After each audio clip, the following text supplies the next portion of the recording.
عام سا انسان اٹھتا ہے جس کو دنیا نہیں جانتی اور وہ اس عزت جس کو اللہ نے دی ہے اس پر الزام لگاتا ہے. کیا اس کی شہرت لینا چاہتا ہے؟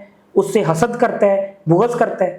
دیکھیں آج کل نا پاکستان میں سب سے سستا عمل ہے کہ آپ نے اگر سستی شہرت حاصل کرنی ہے نا تو کسی بھی کامیاب بندے کو نہ پکڑ لو، اس کے خلاف جو ہے وہ پروپیگنڈا شروع کر دو، اس کے خلاف جو ہے وہ بولنا شروع کر دو. وہ کیا ہوگا کہ اس کی جو ایک شہرت ہوگی یا وہ جیسے اوپر اوپر جا رہا ہے اسکیل اس کا بڑھ رہا ہے اور اس کے جو سارے فین فالوئنگ ہے وہ یہ سمجھتے ہیں منافقین کہ شاید یہ ہماری طرف آ جائے گی اور جب یہ ہمارے خلاف جو ہے وہ بولے گا تو ہمیں یعنی جب یہ جواب دے گی تو لوگ اس کو سرچ کریں گے جواب دے گا. تو اس کا آسان حل کیا ہے؟ کیا اس کو چھوڑ دو اور ڈسکس ہی نہ کرو؟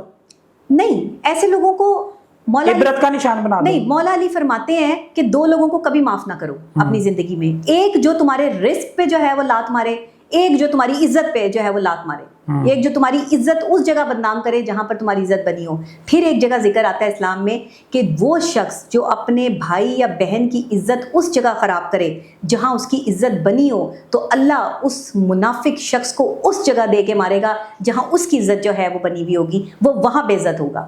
اب آپ دیکھیں کتنی خوبصورت بات ہے، جس کا توکل بڑا ہے نا، جس کا اللہ کی ذات پر بھروسہ اور یقین ہے، وہ بندہ میری یہ بات سمجھ جائے گا، اس کو سمجھ آ جائے گی یہ بات کہ یہ منافقین اپنی موت خود مرتے ہیں، یہ کسی کی موت نہیں مرتے. یعنی یہ جو گڑھا کھودتے ہیں دوسرے کے لیے اس میں خود ہی گر جاتے ہیں کیونکہ اللہ انہیں گرا رہا ہے، انہیں بندہ نہیں گرا سکتا. یہ بندوں کی خوشنودی حاصل کرنے کے لیے، چند ویوز اور پیسے حاصل کرنے کے لیے دوسرے کو گندا کرتے ہیں، لیکن اللہ جو بہت بڑی ذات اوپر بیٹھا جائے وہی ساری چیزیں دیکھ رہا ہے، وہ ان کو ایسے یہ مرتے نہیں ہیں، ان کی موت بڑی مشکل ہوتی ہے. یہ آپ میرے سے لکھوا لیں کسی اسٹامپ پیپر پہ، یہ منافقوں کی موت کے منظر جو ہے نا وہ لوگوں نے اپنی آنکھوں سے دیکھے ہوئے ہیں، جنہوں نے لوگوں کو تکلیفیں دی ہیں، اذیتیں دی ہیں، جنہوں نے لوگوں کے گھر خراب کیے ہیں، جنہوں نے لوگوں کی عزتیں خراب کی ہیں.